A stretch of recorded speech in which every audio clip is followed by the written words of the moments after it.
1 തെസ്സലോനിക്ക ലേഖനം 5-ാമത്തെ ക്ലിപ്പ് കഴിഞ്ഞു 6-ാമത്തെ ക്ലിപ്പിലേക്ക് നമ്മൾ വന്നിരിക്കുക. സ്തോത്രം. 1 തെസ്സലോനി 5 കണ്ടിന്യൂഷൻ. അപ്പോൾ എല്ലാവരോടും ദീർഘക്ഷമ കാണിപ്പിൻ, ആരും തിന്മയ്ക്ക് പകരം തിന്മ ചെയ്യാതിരിപ്പാൻ നോക്കുക, തമ്മിൽ എല്ലാവരോടും എല്ലായ്പ്പോഴും നന്മ ചെയ്തുകൊണ്ടിരിക്കും. ആ വാക്യത്തെക്കുറിച്ച് എനിക്ക് പറയാനുള്ളത്, നന്മ ചെയ്യാൻ കഴിഞ്ഞില്ലെങ്കിൽ തിന്മ ചെയ്യരുത്. കാരണം നന്മ ചെയ്യാൻ എല്ലാവരും കഴിഞ്ഞെന്ന് വരില്ല. തിന്മ ചെയ്യാതിരിക്കാമോ? അവരെ ഉപദ്രവിക്കാതിരിക്കാമോ? അവരെ സഹായിക്കാൻ കഴിഞ്ഞില്ലെങ്കിൽ ഉപദ്രവിക്കാതിരിക്കാമോ? അത് അവർ നന്മയായിട്ട് നമുക്ക് കണക്കാക്കാം വേണമെങ്കിൽ. അത് ഈ പുതുവത്സരത്തിൽ ഞാൻ നിങ്ങൾക്ക് തരുന്ന ഒരു ബ്ലെസ്സിങ് വേർഡായിട്ടിരിക്കട്ടെ. ദൈവമക്കളെ, നമ്മൾ പരസ്പരം കാണുന്നില്ല, ഇനി ഒരുപക്ഷെ കണ്ടുവൊന്നും വരികയില്ല. കർത്താവിൻ്റെ വരവിൽ മേഘപ്രത്യക്ഷത്തിലായിരിക്കും ഒരുപക്ഷെ നമ്മൾ കാണാൻ പോകുന്നത്. അല്ല, ഭൂമിയിൽ വെച്ച് കാണാൻ ദൈവം അവസരം ഒരുക്കുന്നെങ്കിൽ ഓക്കെ, ഇല്ലെങ്കിലും ഓക്കെ, നിർബന്ധമൊന്നുമില്ല. നിസ്വാർത്ഥമായി ഞാൻ വിളിച്ചു പറയുന്നു, ഈ ക്രിസ്തുവിൻ്റെ സ്വഭാവം നമുക്കുണ്ടാകണം. ഹല്ലേലൂയ. ആരും തിന്മയ്ക്ക് പകരം തിന്മ ചെയ്യാതിരിപ്പാൻ നോക്കുകയും. യേശു കർത്താവ് മരിക്കുമ്പോഴും വിളിച്ചു പറഞ്ഞു, ഇവർ ചെയ്യുന്നത് എന്തെന്നറിയാതെ ഇവരോട് ക്ഷമിക്കണമേ. സ്തേഫാനോസ് വിളിച്ചു പറഞ്ഞു, ഇവിടെ പാപം ഇവർക്ക് നിർത്തരുതേ. ചരിത്രത്തിലെ ഭക്തന്മാർ മുഴുവൻ അവർ മരിക്കാൻ നേരത്ത് പറഞ്ഞ വാചകങ്ങളും അവരുടെ ഇടപെടലുകളൊക്കെ ചരിത്ര പുസ്തകങ്ങളിൽ ജോസീഫസ് രേഖപ്പെടുത്തിയിട്ടുണ്ട്. അതിലാരും ശപിച്ചതായിട്ടൊന്നും കാണുന്നില്ല. യഥാർത്ഥ ഭക്തന്മാർ ആ ക്രിസ്തുവിൻ്റെ സ്വഭാവം ഏറ്റെടുത്താണ് അവർ രക്തസാക്ഷികളായത്. നമുക്കിപ്പോൾ ക്രിസ്തുവിൻ്റെ സ്വഭാവമൊന്നും ഏറ്റെടുക്കാൻ പറ്റില്ല. ക്രിസ്തുവിനെ വിറ്റ് തിന്നാൻ പറ്റുമെങ്കിൽ നമ്മളത് ചെയ്തുകൊണ്ടിരിക്കുക. ഞാനീ പറയുമ്പോൾ ആർക്കും വിദ്വേഷമൊന്നും ഉണ്ടാകരുത്. അങ്ങനെ ചെയ്യുന്നവർക്ക് മടങ്ങി വരാനുള്ളൊരു സന്ദേശം കൂടി ഞാൻ പറയുകയാണെന്ന് വെച്ചോ. സോറി. അപ്പോൾ തിന്മ ചെയ്യാതിരിപ്പാൻ നോക്കുകയും തമ്മിൽ എല്ലാവരോടും എല്ലായ്പ്പോഴും നന്മ ചെയ്തുകൊണ്ടിരിക്കും. നന്മ ചെയ്തുകൊണ്ടിരിക്കുക. ഒരു നേരത്തെ ആഹാരമാണ് വാങ്ങിക്കൊടുക്കാനായിട്ട് നമുക്ക് പറ്റുമെങ്കിൽ അത് ചെയ്യുക. ഹല്ലേലൂയ. ഒരു ചെറിയ സഹായം സഹോദരന് വേണ്ടി ചെയ്യാൻ നമുക്ക് കഴിയുന്നെങ്കിൽ അത് ചെയ്യുക. ഹല്ലേലൂയ. Praise the Lord. സ്തോത്രം. തമ്മിൽ എല്ലാവരോടും എല്ലായ്പ്പോഴും നന്മ ചെയ്തുകൊണ്ടിരിക്കും, എപ്പോഴും സന്തോഷിപ്പിൻ. സ്വർഗീയ പിതാവിൻ്റെ ഇഷ്ടമാണ് ഈ വായിച്ചു വരുന്നത്. ശ്രദ്ധിച്ചോണേ, ഈ പറഞ്ഞ ഓരോ കാര്യങ്ങളും 10-14 കൂട്ടം കാര്യങ്ങളുണ്ട് ഇവിടെ. ഈ 14 കൂട്ടം കാര്യങ്ങൾ നമ്മുടെ ജീവിതത്തിൽ ഇല്ലെങ്കിൽ നമുക്ക് സ്വർഗരാജ്യം ഇല്ല. പാടിയതും പ്രാർത്ഥിച്ചതും ആരാധിച്ചതും ദശാംശം കൊടുത്തതും തോത്രാഴ്ച കൊടുത്തതും പിന്നെ ഒരു വിശ്വാസിയായിട്ട് 5, 10, 15, 30, 40, 50, 60 വർഷമൊക്കെ ജീവിച്ചിട്ട് നലവാൻ്റെ കൂടെ പോയി കിടക്കാം. അത് പറയാതിരിക്കാൻ പറ്റില്ലല്ലോ. അതുകൊണ്ട് സ്വർഗീയ പിതാവിൻ്റെ ഇഷ്ടം ചെയ്ത് സ്വർഗരാജ്യത്തേക്ക് പോകാൻ 2025 നിങ്ങൾക്കൊരു സന്ദേശം നിങ്ങളുടെ ഫോണുകളിൽ എത്തുകയാണ് ഈ ദൈവവചന പഠനത്തിലൂടെ. ഹല്ലേലൂയ. ഞാൻ സത്യത്തിൽ ഇത് ചെയ്യാൻ പറ്റില്ല എന്നുള്ള മനസ്സിൽ ഇരിക്കാൻ, ഈ ചുമച്ചും കുറച്ചുമൊക്കെ ഇരിക്കുമ്പോൾ എങ്ങനെ ഇത് ചെയ്യും? സാരമില്ല, നമ്മുടെ പ്രിയപ്പെട്ടവർക്ക് അറിയാമല്ലോ, നമ്മൾ പറഞ്ഞാൽ അവർക്ക് മനസ്സിലാവുമല്ലോ. ബോഡി ക്ലിയർ അല്ല, അസ്വസ്ഥനായിട്ടിരിക്കുകയാണ്. അതിനിടയിൽ ഇച്ചിരി ചുമ വന്നാലും കുഴപ്പമില്ല, സംഭവം നമുക്ക് പിടികിട്ടിയാൽ മതിയല്ലോ. പുസ്തകത്തിലെ കാര്യം നമ്മുടെ ഹൃദയത്തിലോട്ട് കയറിയാൽ മതിയല്ലോ. അതുകൊണ്ട് ഉത്സാഹത്തോടെ ഇരുന്ന് ഈ വചനങ്ങൾ കേൾക്കണമെന്ന് കർത്താവിൻ്റെ നാമത്തിൽ ഞാൻ നിങ്ങളെ ഓർപ്പിക്കുന്നു. ഹല്ലേലൂയ. തമ്മിൽ എല്ലാവരോടും എപ്പോഴും നന്മ ചെയ്തുകൊണ്ടിരിക്കും. നന്മ ചെയ്യാൻ പറ്റിയില്ലെങ്കിലും എന്ത് ചെയ്യരുത്? തിന്മ ചെയ്യരുത്. എപ്പോഴും സന്തോഷിക്കും. പൗലൂസിൻ്റെ ഫിലിപ്പിയ ലേഖനത്തിലെ വാക്കുകൾ ഞാനൊന്ന് കടമെടുത്തോട്ടെ. കർത്താവിൽ സന്തോഷിപ്പിൻ, സന്തോഷിപ്പിൻ എന്ന് ഞാൻ പിന്നെയും പറയുന്നു. സ്തോത്രം. കർത്താവിൽ സന്തോഷിക്കുക, ദൈവരാജ്യത്തിൻ്റെ പ്രത്യാശയിൽ സന്തോഷിക്കുക, രൂപാന്തര ശരീരമോർത്ത് സന്തോഷിക്കുക, 1000 ആണ്ട് വാഴ്ചയിൽ നമുക്ക് കിട്ടാവുന്ന അവകാശം ഓർത്ത് സന്തോഷിക്കുക, പുതിയ ആകാശം പുതിയ ഭൂമിയിൽ നമ്മൾ ചേർക്കപ്പെടുമെന്നുള്ളത് ഓർത്ത് സന്തോഷിക്കുക. പ്രിയമുള്ളവരെ, നിന്നതാകുന്നതിൽ പ്രത്യക്ഷമായില്ല, അവൻ പ്രത്യക്ഷനാകുമ്പോൾ അവനെ താനിരിക്കുന്നത് പോലെ തന്നെ കാണുന്നതാകൊണ്ട് അവനോട് സദൃശന്മാരാകുന്നൊരു ദിവസമുണ്ടെന്ന് ഓർത്ത് സന്തോഷിക്കുക. എത്ര മനോഹരമായ വചന വെളിപ്പാടുകളാണ്. അതല്ലാതെ നമുക്ക് ഈ ഭൂമിയിൽ സന്തോഷിക്കാൻ അന്തമുള്ളൂ. ലോകത്തിൻ്റെ എല്ലാ ഭാഗങ്ങളിലും ഇപ്പോൾ സോഷ്യൽ മീഡിയ വഴിയും മറ്റ് ഫോണും ടി വി മുഖാന്തരമൊക്കെ മനുഷ്യനെ എൻജോയ് ചെയ്യിക്കാൻ വേണ്ടി സാത്താൻ ഒത്തിരി പരിപാടികൾ കുത്തിക്കയറ്റി വിട്ടുകൊണ്ടിരിക്കുക, ഇൻ്റർനെറ്റ് വഴി. അതിൽ സന്തോഷിച്ചുകൊണ്ടിരിക്കുക ഭക്തന്മാർ പോലും. അറിയാതെയൊക്കെ ഞാനും അതിൽ വീണിട്ടുണ്ട്. പക്ഷേ ദൈവത്തിൻ്റെ ആത്മാവ് എന്നോടും നിങ്ങളോടും പറയുന്നു, അതെല്ലാം വിട്ടു. ഈ ലോകത്തിൻ്റെ സന്തോഷം മുഴുവൻ വിടുക. ലോകം തരുന്ന സന്തോഷം നൈനിമിഷികമേ ഉള്ളൂ. കർത്താവ് തരുന്ന സന്തോഷം, യെശയ്യാപ്രവാചകൻ അതിനിട്ടിരിക്കുന്ന പേര് നിത്യാനന്ദം അവരുടെ തലമേലുണ്ടായിരിക്കുമെന്ന്. ആ നിത്യ സന്തോഷത്തിലേക്ക് പ്രവേശിക്കുവാൻ നമുക്ക് ഒന്ന് ഏൽപ്പിച്ചു കൊടുക്കാം. പ്രിയമുള്ളവരെ, എപ്പോഴും സന്തോഷിക്കുക, ഇടപെടാതെ പ്രാർത്ഥിപ്പിക്കും. എപ്പോഴും സന്തോഷിക്കാൻ എങ്ങനെ കഴിയുന്നേ? ബുദ്ധിമുട്ടാണ്. എനിക്കും നിങ്ങൾക്ക് ഈ പറയുന്ന എനിക്കും കേൾക്കുന്ന നിങ്ങൾക്കും ബുദ്ധിമുട്ടാണ് എപ്പോഴും സന്തോഷിപ്പാൻ. അതിനെന്താ ചെയ്യണം? അതിനുവേണ്ടി കൃപയ്ക്ക് യാചിക്കുക. ഇപ്പോൾ സന്തോഷിപ്പാൻ കൃപ തന്നെ കർത്താവേ. അമാവാസിയിലും പൗർണമാസിയിലും കാഹളം ഊതിവിടുന്ന ഇസ്രായേലിനൊക്കെ ഒരു പ്രമാണം കൊടുത്തു. എന്താണ് അമാവാസ്യ? എന്താണ് പൗർണമാസ്യ? ദുഃഖ ദിവസങ്ങളും സന്തോഷ ദിനങ്ങളും വന്നാലും ജീവിതത്തിൻ്റെ ഏത് സാഹചര്യത്തിലും വിവാഹം കഴിക്കാൻ പോകുന്ന സഹോദരനെ സഹോദരിയെ തമ്മിൽ കൂട്ടിച്ചേർക്കാനായിട്ട് കർത്താവിൻ്റെ ദാസൻ പറയുന്ന പദങ്ങളാണ്: ജീവിതത്തിൻ്റെ ഏത് സാഹചര്യങ്ങളിലും നിന്നോട് മാത്രം ചേർന്നിരുന്നു കൊള്ളാമെന്നും, എൻ്റെ ഉത്തമ ഭാര്യയായി ഞാൻ നിന്നെ സംരക്ഷിക്കുമെന്നും, സുഖത്തിലും ദുഃഖത്തിലും കഷ്ടത്തിലും ആസ്വാദത്തിലും സന്തോഷത്തിലും രോഗത്തിലും അനാരോഗ്യത്തിലും. പിന്നെ ഒന്നും വേണ്ട, ഒരു 10-25 പദങ്ങളൊക്കെ അങ്ങനെ വെട്ടിക്കെട്ട് പോലെ പറഞ്ഞ് ഉറപ്പിച്ച് 2 കൈയും കൂടി ചേർത്ത് പിടിച്ച് ഉഭയസമ്മതം ചെയ്ത് കൊടുക്കുക. 6 മാസം കഴിയുമ്പോൾ ആ കിടക്കണം. എത്ര കേസ് ഞാൻ കാണിച്ചു തരാം, എത്ര കേസ്. പന്തക്കോസുകളമേ ലജ്ജിക്കണം നമ്മൾ ഓർത്ത്. ഞാനും എൻ്റെ വൈഫ് ഞങ്ങളെ കല്യാണം കഴിഞ്ഞിട്ടുണ്ട് 30-35 വർഷം കഴിഞ്ഞു. ഇന്നും ഞങ്ങൾ സന്തോഷത്തോടെ കഴിയും. വഴക്കം വക്കാണോ ഇല്ലേ? ഇഷ്ടം പോലെ ഉണ്ടായിട്ടുണ്ട്. അതൊക്കെ ഒരു വശത്ത് കിടക്കും. പറഞ്ഞാൽ കേട്ടില്ലെങ്കിൽ നല്ലോണം വഴക്കൂറ. അതിനെന്നാ സ്വത്രം. അതുകൊണ്ട് ദൈവമക്കളെ, ഒരിക്കലും നമ്മുടെ സന്തോഷം കെടുത്തിക്കളയത്തക്ക നിലയിൽ കുടുംബ ബന്ധങ്ങൾ വേർതിരിയപ്പെട്ടു പോകരുത് എന്ന് ഞാൻ നിങ്ങളുടെ കാല് പിടിച്ചപേക്ഷിക്കുക. നമുക്ക് ദൈവം തന്നിരിക്കുന്ന തുണയും ഇണയും എല്ലാം അവസാന ശ്വാസം വരെയും അതുണ്ടായിരിക്കണം. നിർഭാഗ്യമെന്ന് പറയട്ടെ, വെസ്റ്റേൺ കൺട്രികളിലുള്ള ലോക മനുഷ്യരുടെ ജീവിത രീതികൾ അഡോപ്റ്റ് ചെയ്തുകൊണ്ട് കുടുംബ ബന്ധങ്ങൾ തകർന്ന് തരിപ്പണമായ അവിടുത്തെ ആത്മീയരെന്ന് പറയുന്ന ജഡീകന്മാരുടെ അവസ്ഥകൾ ഇന്ന് കേരളക്കരയിലേക്ക് ഒഴുകിയെത്തിയിരിക്കുന്നു. ഹല്ലേലൂയ. ഡൊണാൾഡ് ട്രംപ് സ്ഥാനം വയ്ക്കുന്നതിന് മുമ്പ് താൻ പറഞ്ഞു, പെണ്ണും ആണും തമ്മിലുള്ള പരിപാടി ഇവിടെ നടക്കത്തില്ല. ആ തീരുമാനത്തിന് സ്വാഗതം ചെയ്യും. അത് നടക്കുമോ? നമ്മുടെ വിഷയമല്ല, നമുക്കത് വിടാം. ഹല്ലേലൂയ. സ്തോത്രം.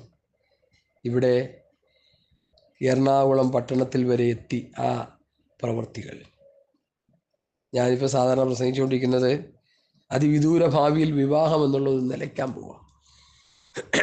ലിവിങ് ടുഗദറും മറ്റു ടുഗദറും ഒക്കെ ഇഷ്ടം പോലെ കയറി പിടിച്ചുകൊണ്ടിരിക്കുക, ക്യാൻസർ രോഗം പോലെ. നാളൊരു കാലത്ത് 2 കുടുംബങ്ങളിൽപ്പെട്ടവർ തമ്മിൽ വിവാഹം കഴിച്ച് ജീവിക്കുന്ന അവസ്ഥകൾക്കൊക്കെ വ്യത്യാസം വരാം. കാലം അതുപോലെയായി. പ്രാവചനിക നിവൃത്തികൾ നമ്മൾ കൺമുമ്പിൽ കണ്ടുകൊണ്ടിരിക്കുന്നു. എന്നെ കേൾക്കുന്ന പ്രിയപ്പെട്ടവരെ, നമ്മുടെ സന്തോഷം തല്ലിക്കെടുത്തുന്ന യാതൊരു അസ്വസ്ഥതകളും നമ്മുടെ സാഹോദര്യ ബന്ധത്തിൽ, കുടുംബ ബന്ധത്തിൽ, അപ്പനമ്മ ബന്ധത്തിൽ, ഭാര്യ-ഭർത്തൃ ബന്ധത്തിൽ, സാഹോദര്യ ബന്ധത്തിൽ, സഭാബന്ധത്തിൽ ഒന്നും വരാതെ നമ്മൾ നമ്മളെ തന്നെ സൂക്ഷിക്കണേ.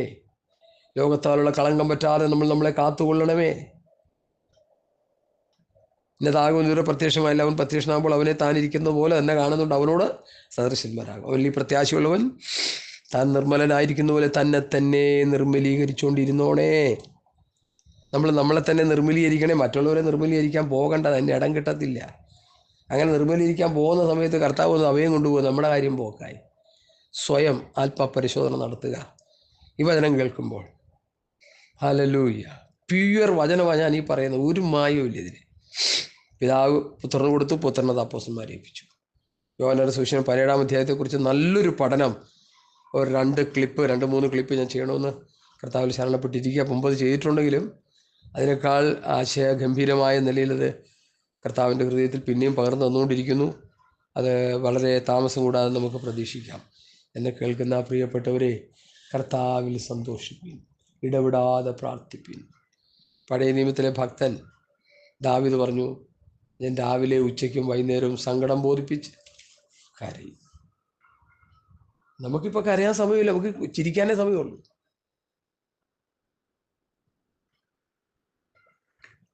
ഫോണിൽ കാണുന്ന കോനാമ്പിച്ച് കണ്ട് ചിരിച്ചുകൊണ്ടിരിക്കുക. ഫോണിൽ അവർ കൊക്കൊക്കെ വയ്ക്കുക, നമ്മളിവിടെ കൊക്കൊക്കെ വയ്ക്കുക. ചിരിച്ച് ചിരിച്ച് നരകത്തിൽ പോയി വീഴുമേ, സൂക്ഷിച്ചോണം. ചിരിക്കുന്ന ഗ്രൂപ്പ് ഇറങ്ങിയിട്ടുണ്ട്, ചിരിപ്പിക്കുന്ന ഗ്രൂപ്പ് ഇറങ്ങിയിട്ടുണ്ട്, കരയുന്ന ഗ്രൂപ്പ് ഇറങ്ങിയിട്ടുണ്ട്, കരയിക്കുന്ന ഗ്രൂപ്പ് ഇറങ്ങി. എല്ലാം ആർട്ടിഫിഷ്യലാ. ഇതിൻ്റെ പിന്നിലെല്ലാം ഈവിൾ സ്പിരിറ്റാ, ശ്രദ്ധിച്ചോണം. കർത്താവ് ചിരിക്കാൻ പറഞ്ഞില്ല, കരയാൻ പറഞ്ഞു. അതെന്താ അനുസരിക്കാത്തത്? യെരൂശലേം പുത്രന്മാരെ, നിങ്ങളെന്നെ ഓർത്ത് കരയണ്ട, നിങ്ങളെയും നിങ്ങളുടെ സന്തതി ഓർത്ത് കരയുമെന്ന് പറഞ്ഞാൽ എന്താ നമുക്ക് അനുസരിക്കാൻ പറ്റാത്തത്? അതുപോലെ പലരും അനുസരിക്കാൻ പറ്റുന്നില്ല. ന്യൂ ജനറേഷൻ ചർച്ചുകൾ അവർ ചിരിച്ച് പാട്ടുപാടി തുള്ളി ഉല്ലസിക്കുന്നവരാ. പഞ്ചാബിലെ ഉണർവ് ലോകം മുഴുവൻ ഒരു ഭീതി നടുക്കിയ അവസ്ഥയിൽ ഭരണകർത്താക്കൾ പോലും വളരെ ആശങ്കയോടെ നോക്കിക്കൊണ്ടിരിക്കുന്നു. പഞ്ചാബിൽ ഉണർവ് നടക്കുന്നു. എനിക്കും അതിൽ സന്തോഷമുണ്ട്. ഇന്ത്യയുടെ കാവൽഭടന്മാരായി തുപ്പാക്കിയുമേന്തി നിൽക്കുന്ന സിഖ് വംശത്തിൽപ്പെട്ടവരെ അടിപടലം ക്രിസ്തുമാർഗത്തിലേക്ക് വരുന്നു എന്ന വലിയ വലിയ ന്യൂസുകൾ വന്നുകൊണ്ടിരിക്കുന്നു. കേൾക്കുമ്പോൾ നമുക്ക് സന്തോഷമാണ്. അവിടെയുള്ളൊരു ഓൾഡ് പാസ്റ്റർ കോശിയാണെന്നാണ് എൻ്റെ ഓർമ്മ. അദ്ദേഹം ഇങ്ങനെ പറഞ്ഞു, അവർ പെന്തക്കോസ്തുകാരായി തീരുന്നുണ്ട്, അവർ ദൈവമക്കളായി വരുന്നുണ്ട്, എങ്കിലും ഉപദേശ സത്യങ്ങളുടെ യാഥാർത്ഥ്യം അവർ മറന്നു കളയുന്നോ എന്ന് സംശയിക്കേണ്ടിയിരിക്കുന്നു. ഞാനത് സംശയിക്കുകയല്ല, അത് അങ്ങനെ തന്നെയാണെന്ന് ഞാൻ പറയുന്ന ആളാണ്. എന്നാൽ എനിക്ക് ഒന്ന് പറയാൻ കഴിയും, അവർക്ക് വേണ്ടി നമുക്ക് പ്രാർത്ഥിക്കാം. ഈ പഥ്യോപദേശത്തിലേക്ക് ദൈവം അവരെ നടത്തുവാനും അനേകരെ വചനം പഠിപ്പിച്ച് യഥാർത്ഥ ദൈവമക്കളായി കർത്താവിൻ്റെ വരവിന് ഒരുങ്ങിക്കൊണ്ടിരിക്കുന്ന ഗ്രൂപ്പുകളായി തീരാൻ വേണ്ടി നമുക്കവർക്ക് വേണ്ടി ആത്മാർത്ഥമായിട്ട് പ്രാർത്ഥിക്കാം. ഗുരുദ്വാരയിൽ അവർ പാടി സന്തോഷിക്കുന്ന പോലെ ക്രൈസ്തവ ഗാനങ്ങൾ പാടി അവർ സന്തോഷിക്കുന്നു. നമ്മുടെ യൂത്ത്സ്, ന്യൂ ജനറേഷൻ കുട്ടികൾ പാട്ട് പാടി തുള്ളിച്ചാടുന്ന പോലെ അതിൻ്റെ 4 ഇരട്ടി അവർ തുള്ളിച്ചാടുന്നുണ്ട്. അതൊക്കെ നല്ലതാണെങ്കിലും പണ്ടാരെണ്ണം പറഞ്ഞു, എന്നെ ദൈവവചനം പഠിപ്പിച്ച ഒരു പാസ്റ്ററുണ്ട്, MC ചാക്കോ. അദ്ദേഹം മരിച്ചുപോയി. MC ചാക്കോ. അദ്ദേഹം ഇങ്ങനെ പറഞ്ഞ് ഞാൻ ഇപ്പോഴും ഓർക്കുന്നുണ്ട്. പാട്ടും പാടി മിരിയുടെ നേതൃത്വത്തിൽ പാട്ടൊക്കെ പാടി ഡ്രാമ്പിനൊക്കെ എടുത്ത് അടിച്ച് ഭയങ്കര ബഹളമൊക്കെ കൊണ്ട് തുള്ളിച്ചാടിയൊക്കെ വന്നതാ. ചാടി വന്ന് വാഗ്ദത്ത കനാനിൽ എത്തുന്നതിന് മുമ്പ് എല്ലാം തൊഴിഞ്ഞു പോയി. ആ ഗതികെട്ട അവസ്ഥ നമുക്ക് സംഭവിക്കാതിരിക്കാൻ സൂക്ഷിച്ചുകൊള്ളുവെന്ന് പൗലോസ് പറയുന്നു. എവിടെ പറയുന്നു? എബ്രായ ലേഖനം 4-ാം അധ്യായത്തിൽ വ്യക്തമായിട്ടുള്ള ദൂത് അവിടെ പറയുന്നുണ്ട്. അവരെ സ്വസ്ഥതയിൽ പ്രവേശിപ്പാനുള്ള വാഗ്ദത്തം ശേഷിച്ചിരിക്കാൻ നിങ്ങളിൽ ആരെങ്കിലും അത് ലഭിക്കാതെ പോയി എന്ന് വരാതിരിപ്പാൻ നാം ഭയപ്പെടുക. അവരെപ്പോലെ നാം ഒരു സതവർത്തമാനം കേട്ടവരാകും. എങ്കിലും കേട്ടവരിൽ വിശ്വാസമായി പരിണമിക്കായികൊണ്ട് കേട്ട വചനം അവർക്ക് ഉപകാരമായി വന്നില്ല. ബാക്കിയൊക്കെ വായിച്ചു പഠിക്കുക. നിങ്ങൾ അധ്യായം 4-ാം അധ്യായം ശരിക്കും വായിച്ചു പഠിച്ച പൗലോസിനെ കുറിച്ച് വളരെ ഗഹനമായി പഠിപ്പിക്കുന്നുണ്ട്. യഹോവ ഇപ്രകാരം അരുളി ചെയ്യുന്നുവെന്ന് മോശ മരുഭൂമിയിൽ വെച്ച് അരുളപ്പാടുകൾ കൊടുത്ത വചനങ്ങൾ ഇസ്രായേൽ മക്കൾക്ക് അത് അനുഗ്രഹമായി വന്നില്ല. കേട്ട വചനം അവർക്ക് ഉപകാരമായി വന്നില്ല. ഇന്ന് പകലിലൂടെ ദൈവത്തിൻ്റെ ആത്മാവിന് ഇടപെട്ട് ഞാൻ പറയട്ടെ, ന്യായപ്രമാണ പുസ്തകം വായിച്ച് കേൾപ്പിച്ചപ്പോൾ ഇവരെല്ലാം കൂടി പറഞ്ഞു, ഞങ്ങളതനുസരിക്കും. ഒരേ ശബ്ദത്തിൽ അവരത് പറഞ്ഞു. അനുസരിച്ചോ? ഇല്ല. അരുത് എന്ന് പറഞ്ഞത് ആദിമ പിതാക്കന്മാർ അനുസരിച്ചോ? ഇല്ല. കർത്താവ് വന്നപ്പോൾ ഒളിച്ചിരിക്കുക. അതൊക്കെ തന്നെ ഇന്നും സ്ഥിതി. പുതിയ സമയോട് എനിക്ക് പറയാനുള്ളത്, നാം വചനം കേട്ട് അനുസരിക്കുക. അനുസരണമാണ് യാഗങ്ങളെക്കാളും മറ്റെല്ലാറ്റേക്കാളും പ്രധാനമെന്ന് ദൈവവചനം തന്നെ പറയും. മുട്ടാടുകളുടെ മേജസ്സിനേക്കാളും എല്ലാറ്റേക്കാളും അനുസരിക്കുന്നത് നല്ലത്. നമുക്ക് തന്നിരിക്കുന്ന ജീവൻ്റെ ആത്മാവിൻ്റെ പ്രമാണമായ ക്രിസ്തുവിൻ്റെ പ്രമാണം അനുസരിച്ച് ജീവിക്കുക. Hallelujah, hallelujah, hallelujah. അടുത്തതിലേക്ക് ഞാൻ വരുന്നു. എപ്പോഴും സന്തോഷിപ്പിൻ, ഇടപെടാതെ പ്രാർത്ഥിപ്പിൻ, എല്ലാറ്റിനും സ്തോത്രം ചെയ്യും. പണ്ടൊരമ്മച്ചി വീട്ടിൽ വന്ന പാസ്റ്ററിന് കൊടുക്കാൻ ഒരു കട്ടൻ കാപ്പി ഇട്ട് ഒരു മുട്ടയും പൊഴുങ്ങി കൊടുക്കാമെന്ന് പറഞ്ഞ് അയലൊക്കത്ത് പോയി ഒരു കോഴിമുട്ട മേടിച്ചുകൊണ്ട് വന്നു. വന്ന വഴിക്ക് കയ്യിൽ നിന്ന് മുട്ട തറയിപ്പോയി. അമ്മച്ചി അയ്യോ സ്വോത്രം സ്വോത്രം സ്വോത്രം കർത്താവേ എന്ന് പറഞ്ഞ് നോക്കിയപ്പോൾ മുട്ട പൊട്ടാതെ തന്നെ കിടപ്പുണ്ടെന്ന്. അപ്പോൾ സ്വോത്രത്തിന് വിലയുണ്ട്. എല്ലാറ്റിനും സ്തോത്രം ചെയ്യുവീൻ, ഇടവിടാതെ പ്രാർത്ഥിപ്പീൻ. 2-3 നേരം ഞാൻ പ്രാർത്ഥനയിൽ പോരാടുന്നുണ്ട്. ഈ രോഗം വന്നതിന് ശേഷം എൻ്റെ പ്രാർത്ഥന അങ്ങോട്ട് ശരിയായില്ല. കാരണം ബോഡി അതിനെ അങ്ങോട്ട് അനുവദിക്കുന്നില്ല. എങ്കിലും കടിച്ചു പിടിച്ചൊക്കെ ഇരിപ്പുണ്ട് കുറച്ച് സമയം. വൈകുന്നേരം ഒരു പ്രാർത്ഥനയിൽ 4:30 തൊട്ട് 5:30 വരെയൊക്കെ ഇരിക്കും. ചിലപ്പോൾ 6, ഞാൻ 6-8 മണി വരെയൊക്കെ ഇരിക്കും. ഒറ്റയിരിപ്പിരിക്കും. പുള്ളിക്കാരി ഇറങ്ങിയാൽ പോകും. ഞാനവിടെ ഇരിക്കും. എനിക്ക് പ്രാർത്ഥിച്ചൊരു മൂടം വിട്ട് കിട്ടിയാൽ അങ്ങിരുന്ന് സ്വോത്രം ചെയ്ത് ആത്മാവിൽ പ്രാർത്ഥിച്ചുകൊണ്ടിരിക്കും. ആത്മാവിൽ പ്രാർത്ഥിക്കേണ്ട ആവശ്യകത ഉണ്ട് കുടുംബാന്തരീക്ഷത്തിൽ. അതുകൊണ്ട് അങ്ങനെ പ്രാർത്ഥിച്ചിരിക്കും. എപ്പോഴും ഇടപെടാതെ എപ്പോഴും സന്തോഷിപ്പിൻ, ഇടപെടാതെ പ്രാർത്ഥിപ്പിൻ. ദാവീദ് രാവിലെ ഉച്ചയ്ക്കും വൈകുന്നേരം സങ്കടം ബോധിപ്പിച്ച് കരയും. നമുക്കതിന് നേരമുണ്ടോ? വാത്സല്യ സഹോദരങ്ങളെ, സഹോദരിമാരെ, പുതുവർഷത്തിൽ നിങ്ങൾ അതിനു വേണ്ടി സമയം വേർതിരിക്കുമോ? രാവിലെ ഉച്ചയ്ക്കും ദൈവസ്ഥലിരുന്ന് കരയുമോ? നിങ്ങളുടെ ഹസ്സിനെ ഓർത്ത്, നിങ്ങളുടെ കുട്ടികളെ ഓർത്ത്, നിങ്ങളുടെ ബന്ധുമിത്രാദികളെ ചാർച്ചക്കാരെ ഓർത്ത് കരയുമോ? രാവിലെ ഉച്ചയ്ക്കും സങ്കടം ബോധിപ്പിച്ച് കരയുമോ? ഹന്നയെ പോലിരുന്ന് കരയുമോ? പുരോഹിതന് ആ കണ്ണുനീര് കാണുവാൻ കഴിഞ്ഞില്ല. അവൻ ജഡികനായിപ്പോയി. ഹല്ലേലൂയ. എന്നാൽ അവൻ്റെ കണ്ണുനീര് കണ്ട ഒരു ദൈവമുണ്ടായിരുന്നു. എന്നെ കേൾക്കുന്ന പ്രിയപ്പെട്ടവരെ, നമ്മുടെ കരച്ചിൽ കർത്താവ് ആരെയും ചിരിപ്പിച്ചില്ല. ഇന്ന് പലരും ചിരിപ്പിക്കുക. ഞാനൊരു കഴിഞ്ഞ ദിവസം കൂട്ടായ്മയ്ക്ക് പോകുമ്പോൾ ഞാൻ അവരെ വഴക്ക് പറഞ്ഞു. നമ്മൾ വചനം കേട്ട് കിടന്ന് വലിയ ബഹളത്തിൽ കിടന്ന് ചിരിക്കുന്നതൊന്നും അത്ര നല്ലതല്ല കേട്ടോ. വചനം പറഞ്ഞ പാസ്റ്ററിനെ അവിടെ ഇരുന്ന് കൂടെ വന്നിരുന്ന പാസ്റ്റർമാരുണ്ട്. അവർക്ക് ആർക്കും ഇഷ്ടപ്പെട്ടില്ല. ഇഷ്ടപ്പെട്ടോ ഇല്ലെന്ന് നമുക്ക് നോക്കേണ്ട കാര്യമില്ലെന്ന്. കാര്യം പറയുക, എന്താ കുഴപ്പം? ഇടവിടാതെ പ്രാർത്ഥിപ്പിൻ, കരയുക, പ്രാർത്ഥിക്കുക, നിലവിളിക്കുക, എല്ലാറ്റിനും സ്തോത്രം ചെയ്യുവിൻ, എപ്പോഴും സന്തോഷിപ്പിൻ, ഇടവിടാതെ പ്രാർത്ഥിപ്പിൻ, എല്ലാറ്റിനും സ്തോത്രം ചെയ്യുവിൻ, തിന്മ വന്നാലും നന്മ വന്നാലും സ്തോത്രം ചെയ്യുവിൻ. ഇതല്ലോ നിങ്ങളെക്കുറിച്ച് ക്രിസ്തു യേശുവിൽ ദൈവ ഇഷ്ടം. ദൈവ ഇഷ്ടം അതാ നമ്മൾ ദൈവ ഇഷ്ടത്തെക്കുറിച്ച് മത്തായി 7:21 ഈ ഭാഗം കൂടി ഒന്ന് ലിങ്ക് ചെയ്തത്. ഞാനിത് ആദ്യമായിട്ട് കേട്ടപ്പോൾ എനിക്ക് വളരെ അത്ഭുതമായിട്ട് തോന്നി. എന്നെ കർത്താവെന്ന് വിളിക്കുന്ന യവനുമില്ല, സ്വർഗസ്വനായ പിതാവിൻ്റെ ഇഷ്ടം ചെയ്യുന്നിടത്തെ ദൈവരാജ്യത്തിൽ കിടക്കുന്നതെന്ന് പൗലൂസ് പഠിപ്പിച്ചത് ഈ വേദഭാഗത്തിലൂടെ അത് മനസ്സിലായി. ഇതല്ലോ ക്രിസ്തു യേശുവിൽ നിങ്ങളെക്കുറിച്ചുള്ള ദൈവ ഇഷ്ടം. എന്താ ദൈവ ഇഷ്ടം? തമ്മിൽ സമാധാനമായിരിപ്പിനെന്ന് തുടങ്ങി സകലവിധ ദോഷവും വിട്ടകലുവിൻ. ഹല്ലേലൂയ. അതിനിടയ്ക്ക് ഞാൻ കുറച്ച് വിട്ടുപോയില്ലേ, അത് പറയാം.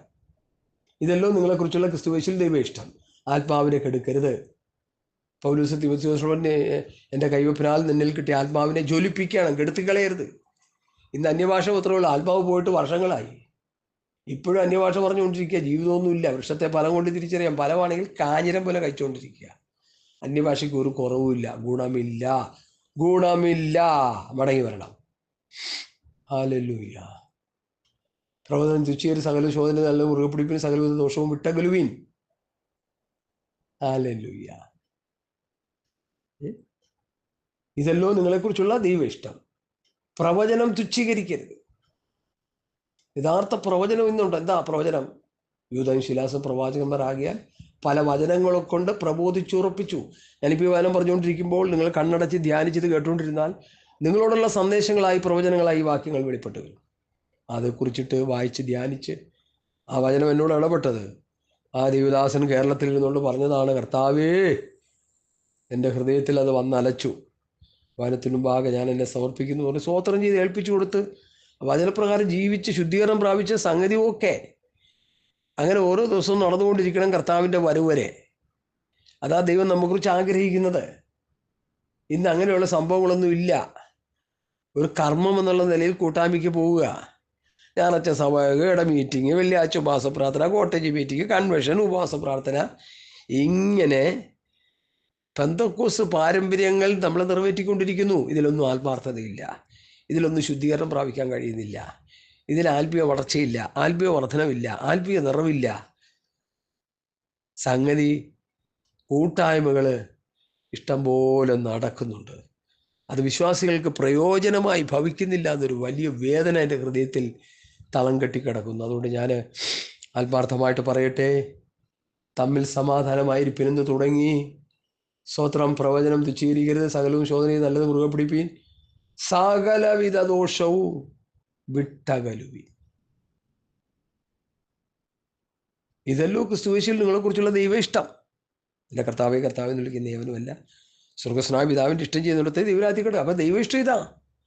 ഈ 10-14 കൂട്ടം കാര്യങ്ങൾ നമ്മൾ ചെയ്യണം. ഇതാണ് ദൈവ ഇഷ്ടം. ഹല്ലേലൂയ. അങ്ങനെ ചെയ്തു കഴിയുമ്പോൾ എന്ത് ചെയ്യും? 21 വാക്യത്തിലേക്ക് വരിക. ഇനി ഒരു തിരിവുണ്ട്, അതുകൂടി പറഞ്ഞ് പ്രാർത്ഥിക്കാനാണ് ഞാൻ ശരണപ്പെടുന്നത്. അധികം നീട്ടിക്കൊണ്ട് പോകുന്നില്ല, എൻ്റെ ശാരീരിക സ്ഥിതിയും അനുവദിക്കുന്നില്ല. പെട്ടെന്ന് നിർത്താൻ താല്പര്യപ്പെടുന്നു. സമാധാനത്തിൻ്റെ ദൈവം തന്നെ നിങ്ങളെ മുഴുവനും ശുദ്ധീകരിക്കുമാറാകട്ടെ. ഈ 10-14 കൂട്ടം വിലപ്പെട്ട ആത്മീയ അനുഭവങ്ങൾ നമ്മൾ ചെയ്തു കഴിയുമ്പോൾ സമാധാനത്തിൻ്റെ ദൈവം നമ്മെ എന്ത് ചെയ്യും? ശുദ്ധീകരിക്കും. ഇല്ലെങ്കിലോ ശുദ്ധീകരണം കിട്ടത്തില്ല. വേറെ കുഴപ്പമൊന്നുമില്ല.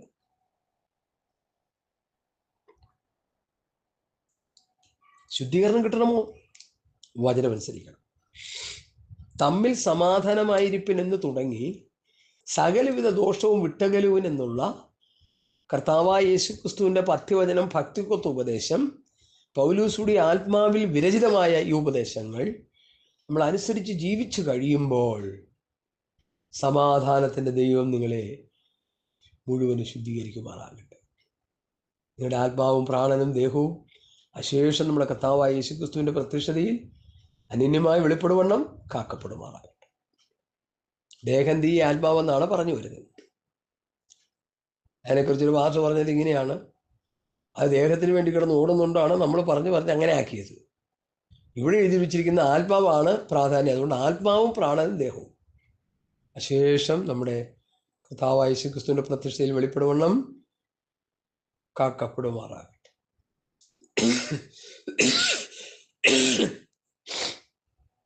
നിങ്ങളെ വിളിക്കുന്നവൻ വിശ്വസ്തൻ, അവനത് നിവർത്തിക്കും. അപ്പൊ നമ്മുടെ ആത്മാവും പ്രാണനും ദേഹവും അശേഷം കർത്താവായ യേശുക്രിസ്തുവിൻ്റെ പ്രത്യക്ഷതയിൽ അനന്യമായി വെളിപ്പെടുവണ്ണം കാക്കപ്പെടണമെങ്കിൽ മേൽപ്പടിയാൻ പറഞ്ഞ 13-ാം വാക്യത്തിൻ്റെ 2-ാമത്തെ പാർട്ട് തൊട്ട് തമ്മിൽ സമാധാനമായിരിക്കണം. സഹോദരന്മാരെ, നിങ്ങളെ പ്രബോധിപ്പിക്കുന്ന ക്രമം കെട്ടവരെ ബുദ്ധി ഉപദേശിക്കണം, ഉൾക്കരുത്തില്ലാതെ ധൈര്യപ്പെടുത്തണം, ബലഹീനരെ താങ്ങണം, എല്ലാവരോടും ദീർഘക്ഷമ കാണിക്കണം, ആര് തിന്മയ്ക്ക് പകരം തിന്മയായിരിക്കാൻ നോക്കണം, തമ്മിൽ എല്ലാവരോടും എപ്പോഴും നന്മ ചെയ്തുകൊണ്ടിരിക്കണം, എപ്പോഴും സന്തോഷിക്കണം, ഇടപെടാതെ പ്രാർത്ഥിക്കണം, എല്ലാറ്റിനും കുറിച്ച് സ്തോത്രം ചെയ്യണം. ഇതല്ലോ ദൈവ ഇഷ്ടം. തീർന്നില്ല. ആത്മാവിനെ കെടുക്കരുത്, പ്രവചനം തുച്ഛീകരിക്കരുത്, സകലവും ശോധനയും നല്ലത് മുറുകെ പിടിപ്പിൻ, സകലവിധ ദോഷവും വിട്ടകലുവിൻ. ഇത്രയും ചെയ്യുമ്പോഴേ ദൈവ ഇഷ്ടത്തിൻ്റെ തികവിലേക്ക് നമ്മൾ വരുന്നുള്ളൂ. ഇപ്പം നമ്മൾ കേട്ടിട്ടൊരു മറുപടി പറയാൻ പോകണം. അങ്ങനെയാ എൻ്റെ പൊന്നെ, ഇതൊക്കെ അനുസരിച്ച് ആർക്കാ ജീവിക്കാൻ പറ്റും? അത് തന്നെ ഞാനും പറയുന്നു. ഇത്രയും കാര്യങ്ങൾ ജീവിതത്തിൽ അനുസരിക്കാൻ പറ്റുന്ന ഒരു വിശ്വാസമായി തീർന്നാൽ നമുക്ക് സ്വർഗരാജ്യമുണ്ട്. അല്ലെങ്കിൽ സാമ്പാസനും ഇല്ല, സ്വർഗരാജ്യം കേട്ടോണ്ടിരിക്കാൻ നിങ്ങൾക്കും ഇല്ല. നമുക്ക് എല്ലാവരും കൂടി കൂട്ടാൻ നിറയത്തിലോട്ട് അങ്ങ് പോവാം. പണ്ട് ആന്റണി പറഞ്ഞൊരു ഭാഗം ഞാൻ ഓർത്തുപോയി. ഇങ്ങനെയൊക്കെയാണ് ഭരണങ്ങൾ മുന്നോട്ട് പോകുന്നെങ്കിൽ നമുക്ക് എല്ലാവരും കൂടി ഒരുമിച്ച് അങ്ങ് മുങ്ങാന്ന്. വർഷങ്ങൾക്ക് മുമ്പ് പുള്ളി പറഞ്ഞതാ എന്ന് പറഞ്ഞതുപോലെ ഞാനത് ഇന്ന് താതാത്മ്യപ്പെടുത്തി പറഞ്ഞതേ ഉള്ളൂ. നമ്മൾ ഒരുമിച്ച് തറയത്തി പോകാൻ ആഗ്രഹിക്കുന്നവരല്ല. വിറ്റതും വിട്ടതും നമ്മൾ കഷ്ടത അനുഭവിക്കുന്നതും ബുദ്ധിമുട്ട് അനുഭവിക്കുന്നതും കർത്താവിൻ്റെ മക്കളായി തീർന്നതും ജാതി അനുഭവത്തിൽ നിന്ന് രക്ഷിക്കപ്പെട്ട് വന്നതും സ്നാനപ്പെട്ടതും പരിശുദ്ധാംശം പ്രാപിച്ചതും വിശുദ്ധിയിലും വേർപാടിലേക്ക് ഇറങ്ങിത്തിരിച്ചതും സ്വർണ്ണാഭരണങ്ങളൊക്കെ വലിച്ചെറിഞ്ഞ് ദൈവമക്കളായി തീർന്നതും വെറുതെ അല്ല, സ്വർഗരാജ്യം പ്രാപിക്കാനാണ്. നിങ്ങൾ അങ്ങനെ ആഗ്രഹിക്കുന്നവരാണെന്ന് ഞാൻ വിശ്വസിക്കുന്നു. എന്നാൽ ഈ കാതലായ ആത്മീയ അനുഭവങ്ങളിൽ നിങ്ങളിൽ നിന്ന് വെളിപ്പെട്ടു വരട്ടെ. അല്ലാതെ നമുക്ക് സ്വർഗരാജ്യത്ത് പോകാൻ പറ്റത്തില്ല. കർത്താവേന്ന് വിളിച്ചുകൊണ്ടിരുന്നാലും അവിടെ ഓഫറായിട്ടൊന്നും സ്വർഗരാജ്യത്തും കിട്ടത്തില്ല. സ്വർഗരാജ്യത്തെക്കുറിച്ച് കർത്താവ് പറഞ്ഞത്, സ്വർഗരാജ്യത്തെ ബലാത്കാരികൾ അതിനെ പിടിച്ചടക്കുന്നു. സ്വർഗരാജ്യം മുത്ത് കണ്ടെത്തിയ വ്യാപാരിയോട് സദൃശം. അത് കണ്ടെത്തിയാറേ തനിക്കുള്ളതെല്ലാം വിട്ടു വിലയേറിയ മുത്ത് വാങ്ങി. സ്വർഗരാജ്യം വയലിൽ ഒളിച്ചു വെച്ച നിധിയോട് സദൃശം. അത് കണ്ടെത്തിയാറേ സകലതും വിറ്റ് ആ സ്വർഗരാജ്യമാകുന്ന നിധി ഒളിഞ്ഞിരുന്ന വയൽ വിലയ്ക്ക് വാങ്ങി. സ്വർഗരാജ്യത്തെ ലോകത്തുള്ള എല്ലാ മീനും പിടിക്കുന്ന ഒരു വലയോട് സദൃശം. പിടിച്ചു കയറ്റിയ ശേഷം ചീത്തയൊക്കെ എറിഞ്ഞു കളയും. അതൊക്കെ ഉപമാലങ്കാരങ്ങളിലുള്ള പഠനങ്ങളാണ്. നമ്മൾ ഗുണമില്ലാത്തവരാണെങ്കിൽ നമ്മളെ എറിഞ്ഞു കളയും. നമ്മൾ ഗാർബേജ് ആണെങ്കിൽ, വേസ്റ്റ് ആണെങ്കിൽ നമ്മൾ എടുത്ത് കളയും. അല്ല, വേസ്റ്റ് ആയിട്ടുള്ളവരെ, ഗാർബേജ് ആയിട്ടുള്ളവരെ ദൈവം സ്വീകരിക്കില്ല. വ്യവസ്ഥ പാലിക്കാത്തവരെ ദൈവം സ്വീകരിക്കില്ലെന്നല്ല നമ്മൾ പഠിച്ചാൽ മതി സഹോദരങ്ങളെ. അതിൽ കൂടുതലായിട്ട് നമ്മൾ ചിന്തിക്കേണ്ട. ദൈവം ചെയ്യുകയോ ദൈവത്തെ പ്രസാദിപ്പിക്കുകയോ ചെയ്യാതെ പോയാൽ നമുക്ക് കർത്താവിൻ്റെ രാജ്യത്തിൻ്റെ അംശങ്ങളായി തീരാൻ കഴിയത്തില്ല. ചില അപശബ്ദങ്ങളുണ്ട്, ദൈവനാമത്തിൽ ക്ഷമിക്കുക. വാരി ജനൽ തുറന്നിട്ടിരിക്കുന്നുണ്ടാ. സ്തോത്രം. അതുകൊണ്ട് അടുത്ത ഭാഗത്തിലേക്ക് വരും. നിങ്ങളെ വിളിക്കുന്നവൻ വിശ്വസ്തനാകുന്നു, അവനത് നിവർത്തിക്കും. എന്താ നിവർത്തിക്കേണ്ടത്?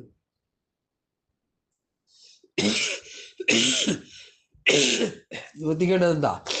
സമാധാനത്തിന് ദൈവം തന്നെ നിങ്ങളെ മുഴുവനും ശുദ്ധീകരിക്കുമാറാകട്ടെ. ശുദ്ധീകരിക്കുന്ന വിഷയം നിങ്ങളുടെ ആത്മാവും പ്രാണനും ദേഹിയും അശേഷം നമ്മുടെ കർത്താവായ യേശുക്രിസ്തുവിന്റെ പ്രത്യക്ഷതയിൽ വെളിപ്പെടുവണ്ണം, അനന്യമായി വെളിപ്പെടുവണ്ണം കാക്കപ്പെടുമാറാകണം. അപ്പോൾ അത് നിവർത്തിക്കണം, കാക്കപ്പെടണം. നിങ്ങളെ വിളിക്കുന്നവൻ വിശ്വസ്തനാണ്, ദൈവം വിശ്വസ്തനാണ്. അത് നിവർത്തിക്കും. എങ്ങനെ നിവർത്തിക്കും?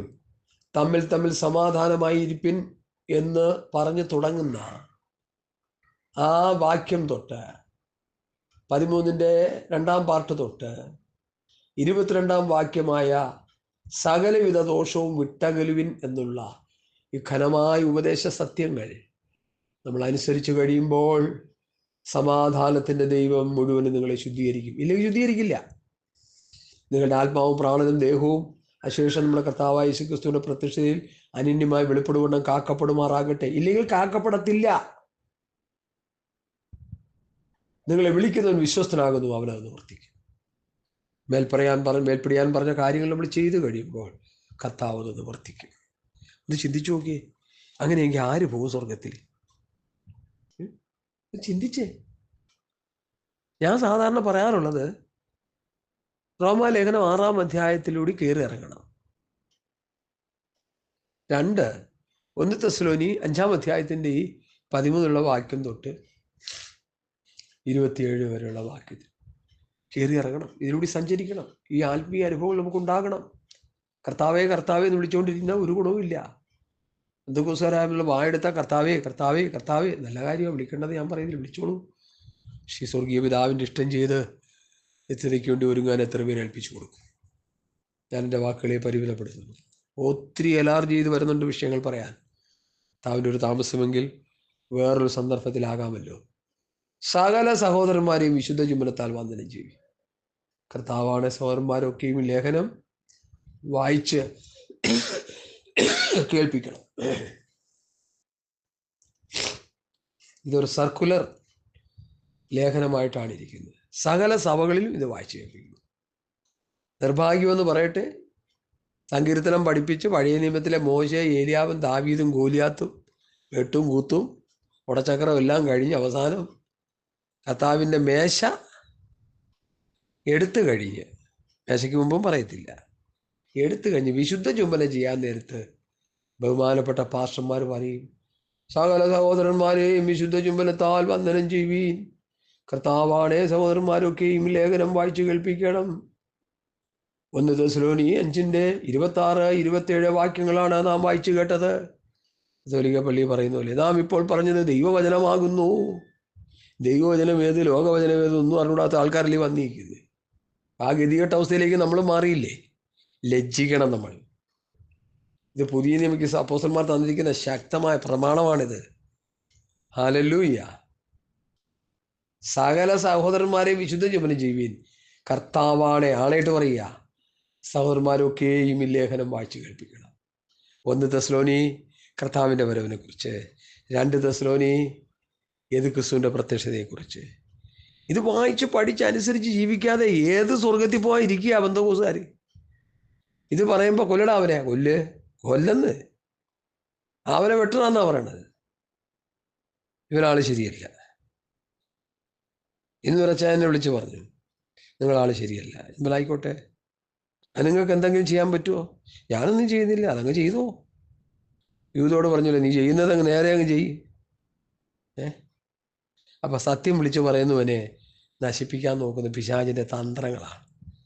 അങ്ങനെ ചെയ്ത ചരിത്രങ്ങളേ ഉള്ളൂ വേദപുസ്തകം പഠിപ്പിക്കുന്നത്. അല്ല, ഈ ലോക ചരിത്രം, ജോസീഫസിന്റെ ക്രൈസ്തവ ചരിത്രത്തെക്കുറിച്ച് പഠിക്കുമ്പോൾ നേരെ ചുവേ വചനം പറഞ്ഞവരെയൊക്കെ കൊന്നു പിടിച്ച ചരിത്രങ്ങളേ ഉള്ളൂ. ഞാൻ അതിനൊരുക്കമാണ്, എൻ്റെ ഹൃദയം അതിനുവേണ്ടി വെമ്പൽ കൊള്ളുന്നു. രക്തസാക്ഷിയാവുന്നെങ്കിൽ ഒരു സാധാ മനുഷ്യന് കിട്ടുന്ന പദവികളും അനുഗ്രഹങ്ങളും എല്ലാം സ്വർഗത്തിൽ എനിക്കെന്നുള്ള നല്ല ബോധ്യം എനിക്കുണ്ടായി. അതുകൊണ്ടാണ് രക്തസാക്ഷി ആകേണ്ടി വന്നാലും സത്യം വിളിച്ചു പറഞ്ഞു മരിക്കണം.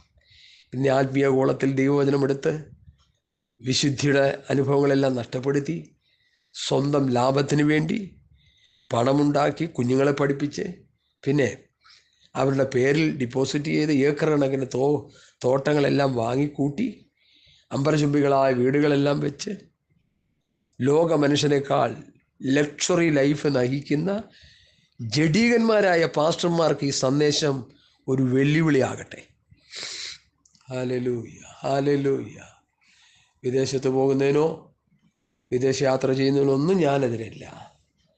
പക്ഷേ നമ്മെക്കുറിച്ചുള്ള purpose, what is the purpose of Christian life എന്ന് ദേവദാസൻ പഠിപ്പിക്കും. എന്താണ് നമ്മുടെ ക്രിസ്തീയ ജീവിതത്തിൻ്റെ ലക്ഷ്യം? സ്വർഗരാജ്യം, ദൈവരാജ്യം, നിത്യത, കർത്താവിനോടൊപ്പം ആയിരിക്കുക. ഇവിടെ കിടന്ന് തലകുത്തി മറിഞ്ഞിട്ട് അവസ്ഥ പ്രാപിക്കാതെ പോയാൽ എന്ത് പ്രയോജനം? ഗേഗസിയോട് പ്രവാചകൻ ചോദിക്കുന്നു, ഗേഗസിയേ നീ എവിടെയായിരുന്നു? ഞാനെങ്ങും പോയില്ല, പച്ചക്കള്ളം കല്ല് വെച്ചനോടാ. നീ നയമാന്റെ രഥത്തിൻ്റെ പിറകെ പോകുമ്പോൾ ഞാൻ നിന്നെ കണ്ടിരുന്നു. തോട്ടങ്ങൾ മേടിക്കാനും നിലങ്ങളെ വാങ്ങാനും അതിനും ഇതിനുമൊക്കെയുള്ള ഭൗതികം നേടാനുള്ള സമയം ഇതാകുന്നുവോ? എന്നെ കേൾക്കുന്ന പ്രിയപ്പെട്ടവരെ, കർത്താവിൻ്റെ വരവായി കാഹളം ധ്വനിക്കാൻ സമയമായി.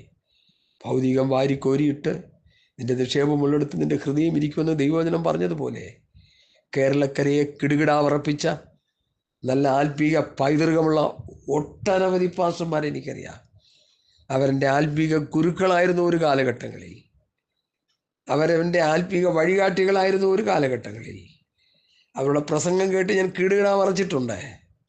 അവരുടെ പ്രസംഗം കേൾക്കാൻ പറ്റാതെ ഞാൻ ഓടി രക്ഷപ്പെട്ട ചരിത്രങ്ങളുണ്ട് എൻ്റെ രക്ഷയുടെ പ്രാരംഭ ദിനങ്ങളിൽ. ഇന്ന് അവരൊക്കെ ഗാർബേജായി മാറി, വേസ്റ്റായി മാറി, ആർക്കും ഗുണമില്ലാത്തവരായി മാറി. എന്തുകൊണ്ട്? അവർ ആത്മീക സമ്പത്തിൻ്റെ പുറകെ പോകാതെ ഭൗതികത്തിൻ്റെ പുറകെ പോയി. നിന്റെ നിക്ഷേപം ഉള്ളിടത്ത് നിന്റെ ഹൃദയം ഇരിക്കും. ഇപ്പം ആ നിക്ഷേപം എങ്ങനെ വർദ്ധിപ്പിക്കാം എന്നവർ നോക്കിക്കൊണ്ടിരിക്കുക. ഈ വെള്ളം കുടിക്കുന്നവരെല്ലാം പിന്നെയും ദാഹം തീർത്തുകൊണ്ടിരിക്കുക. പരിണതഫലം നിത്യതയിൽ നിന്ന് അകന്നുകൊണ്ടിരിക്കുക. എൻ്റെ ഈ ശബ്ദം കേൾക്കുന്ന വാത്സല്യ ദൈവമക്കൾക്കാർക്കും ഈ ഗതി ഉണ്ടാകരുതെന്നുള്ള വലിയ ഹൃദയത്തിൻ്റെ ദാഹത്തോടെ ആണ് ഞാൻ ഈ ദൂത് വിളിച്ച് പറയുന്നത്. കാഹളം ധ്വനിക്കാനായി കർത്താവ് വരാറായി. കാഹളനാദം കേൾക്കാറായി കുഞ്ഞാട്ടിൻ കാന്തി, ആകുലകാലം തീരാറായി ക്രൂശിൻ സാക്ഷികളെ. അത്ര മനോഹരമായ പാട്ട്. കല്യാണത്തിന് പാട്ട് പാടി പുട്ടടിക്കുന്ന വീരന്മാരും നമ്മുടെ ഇടയിൽ ഇല്ലാതില്ല. സ്തോത്രം. അതുകൊണ്ട് ഇതൊക്കെ വെറും പ്രഹസനമായി തീർന്നിരിക്കുക. കാഹളനാദം കേൾക്കാറായെങ്കിൽ കാന്തേ നീ ഒരുങ്ങണം. ഒരു വിഷയം കൂടി പറഞ്ഞ് ഞാൻ എൻ്റെ വാക്കുകളെ ഉപസംഹരിക്കുന്നു. സ്തോത്രം. ഞാൻ ക്രിസ്തുവിൻ്റെ ഏകപുരുഷന് നിർമ്മല കന്യയിപ്പിപ്പാൻ വിവാഹം ചെയ്തിരിക്കുന്നു. സർപ്പം ഹവ്വായെ ഉപായിച്ചാൽ ചതിച്ചതുപോലെ നിങ്ങളുടെ മനസ്സ് ക്രിസ്തുവിനോടുള്ള ഏകാഗ്രതയും നിർമ്മലതയും, ഈ രണ്ട് കാര്യങ്ങൾ ഇന്നലെ ദൈവത്തിൻ്റെ ആത്മാവോട് സംസാരിച്ചു. അതുകൊണ്ട് ഞാൻ ഇന്നത് പറയുന്നത്. ക്രിസ്തുവിനോടുള്ള ഏകാഗ്രത നമ്പർ 1. നമ്പർ 2 നിർമ്മലത. എൻ്റെ ഇംഗ്ലീഷ് പദങ്ങളുണ്ട്, നിങ്ങളെടുത്ത് വായിച്ച് പഠിച്ചോണോ. അത് വിട്ടാ പോയി. അത് വിട്ടാൽ പിന്നെ ഓട്ടം വെറുതെയായി. 10-15 പേര് 1000 മീറ്റർ 2000 മീറ്റർ ഓടിക്കൊണ്ടിരിക്കുന്ന സമയത്ത് 1, 2, 3 നമ്പറുകൾ ഫിനിഷ് ചെയ്ത് നൂലെല്ലാം ഭേദിച്ച് ആ ജയാളികളുമായിട്ട് അവരുടെ സ്വന്തക്കാരും ബന്ധക്കാരും സന്തോഷിക്കുമ്പോൾ 15 പേര് ഓടിയതിൽ ബാക്കി 10-12 പേര് കിടന്നുകൊണ്ട് ഓടിയിട്ട് എന്ത് പ്രയോജനം?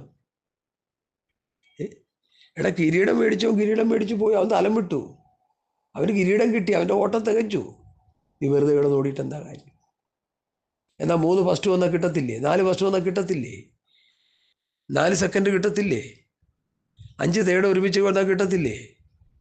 ഇത് 10-15 മീറ്റർ പുറകിൽ പോയാൽ പിന്നെ എന്ത് കിട്ടാനാ?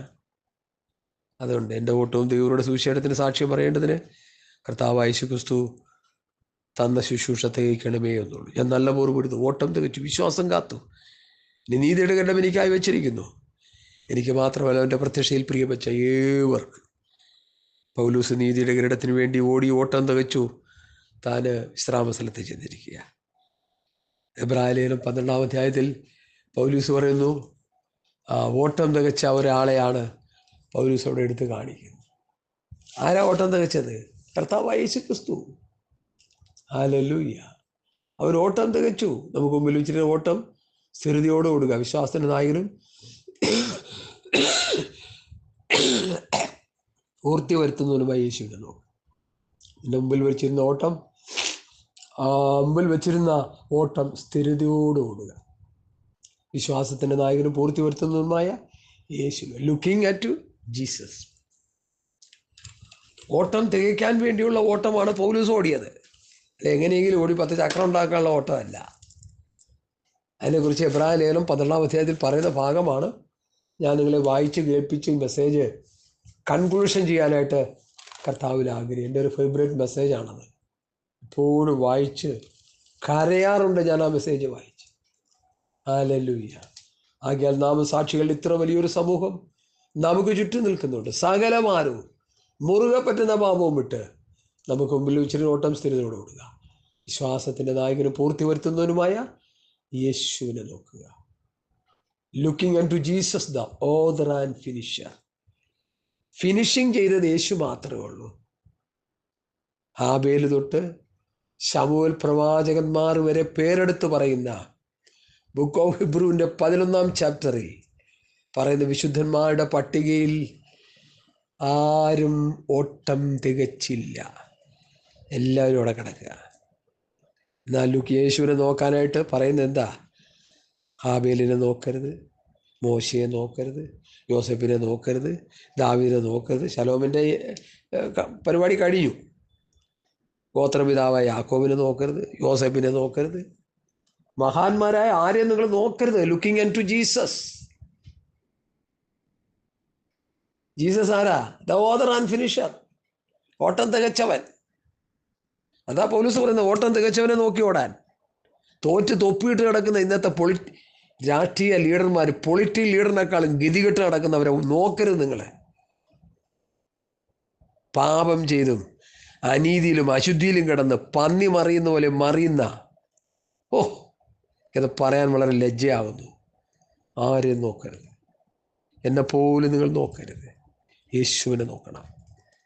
അതാ പൗലൂസ് പറഞ്ഞു, ഞാൻ ക്രിസ്തുവിൻ്റെ അനുകാരിയായിരിക്കുന്ന പോലെ നിങ്ങൾ എൻ്റെ അനുകാരികൾ. പൗലൂസ് ക്രിസ്തുവിൻ്റെ അനുകാരിയായി, നമുക്ക് ക്രിസ്തുവിൻ്റെ അനുകാരിയാകാം. പൗലൂസിനെ നോക്കാം.